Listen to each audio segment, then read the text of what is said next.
Well, welcome to this week's edition of Herb of the Week with me, your host and instructor of the Botanical Medicine Study Course, Stephanie Georgia. Each week, we will explore another one of nature's delightful herbal health allies as a taste of the complete course that will begin in early 2023. This week, we will explore what some would consider a fruit, but has a long tradition of use as a botanical medicine, quince. The Latin for this plant is called Cyadonia oblonga, and it is a member of the rose family.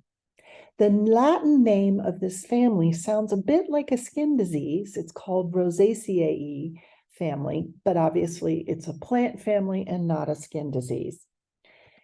For those of you who travel often to Eastern Europe, and also Western Europe, quince tends to be quite popular as a fruit and as a preserve. It is not as popular in North America, but is coming more so, thank goodness. In 2020, world production of quinces amounted to 696,861 tons, with Turkey and China growing a combined 43% of the world total.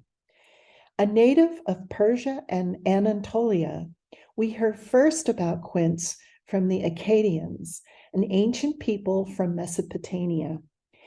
The ancients, particularly the Greeks, referred to quince as, quote, golden apples, unquote. And it is thought that this was the fruit they were talking about when it was tossed into the group of goddesses which sparked the Trojan War.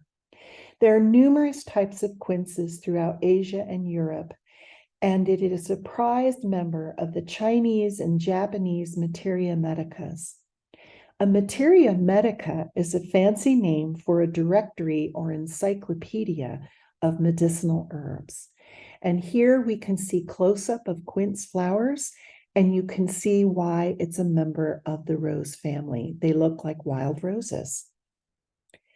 Quince is cultivated on all continents in warm, temperate, and temperate climates. It requires a cooler period of the year with temperatures under 7 degrees Celsius or 45 degrees Fahrenheit to flower properly. Propagation is done mainly by cuttings or layering, and the cutting method produces better plants, but they take longer to mature than by other realms. You can also try growing it by seeds. Often, quince trees can be grown on a trellis so that the fruits are more easily harvested. Winter is the natural season for this fruit, as it is harvested in late autumn. And if you Google quince recipes, there are really interesting options for both sweet and savory uses. Some of the world's most famous celebrity chefs to basic Greek and French ways to use things. The main takeaway is that the quince needs to be boiled quite a bit to unlock its flavor for culinary and medicinal uses. If you eat a quince raw, it's quite sour and very difficult to chew, but cooked thoroughly, it has a very nice flavor indeed. In medicine, the seeds and the fruit are used, and it can be taken as a powder, a tea, or an extract. In traditional Chinese medicine, quince is in the rose family still, but these members are called chamomelias.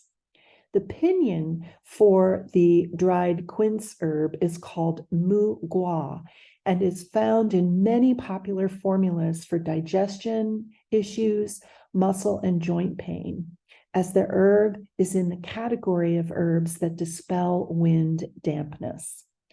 The main quality of quince is that it is sour and warm, and it enters the spleen and liver meridians. For those familiar with Chinese medical theory, anything that works on the spleen has to do with digestion. Anything that works on the liver, one of the benefits is soothing pain and stiffness for joints, ligaments, and tendons. We are finding through modern usage and science that quince has the following properties and helps in the following ways. We know that quince is very rich in nutrients, particularly vitamin C and antioxidants. Quince may help manage pregnancy-induced nausea. It may help with digestive issues. It also helps reduce diarrhea. It helps with stomach ulcers. And there's very convincing studies that quince helps reduce acid reflux systems in children. Quince may also protect against certain allergic reactions and may support proper immune functions. In Western herbalism, the fruit is often made into a syrup, or the seeds are soaked and the slimy liquid that happens when you soak the seeds are taken internally. Obviously, you don't swallow all the seeds, you just swallow the slimy liquid. And both of these help to relieve things such as stomach upset and diarrhea. Both the fruit and the seeds produce what is called a mucilage. And mucilage is a sticky substance that moistens the body, both internally and externally. Anything that moistens the body as an herb is called a demulcent in herb lingo. And there are several lotions on the market that employ this. And one of my personal favorites is from Dr. Hauschka. They have a soothing quince body milk, which is like a lotion. And if you use the facial products, in several of the moisturizers, there's quince in the recipe. The syrup is often part of a cocktail recipe, but it is nice to make your own at home to have it on hand for dry sore throats or as part of a tummy relieving regime.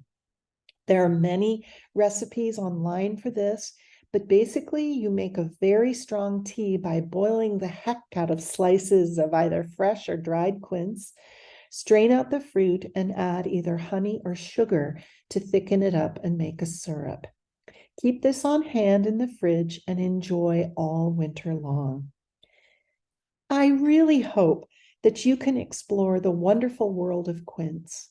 When I was little, it was often the word that was used when learning the letter Q, but I never knew what it was until my young adult years, when I was traveling across Eastern Europe and visiting my family. It was offered as a sweet with local spirits.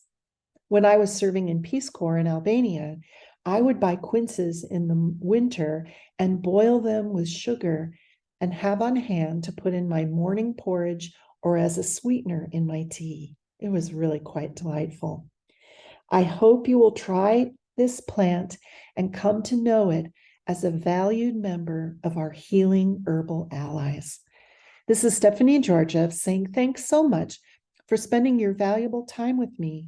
If you are interested in receiving a free lesson for the Botanical Medicine Study Course, email me at botanicalmedstudy@gmail.com, and I will send you a link for the introductory lesson.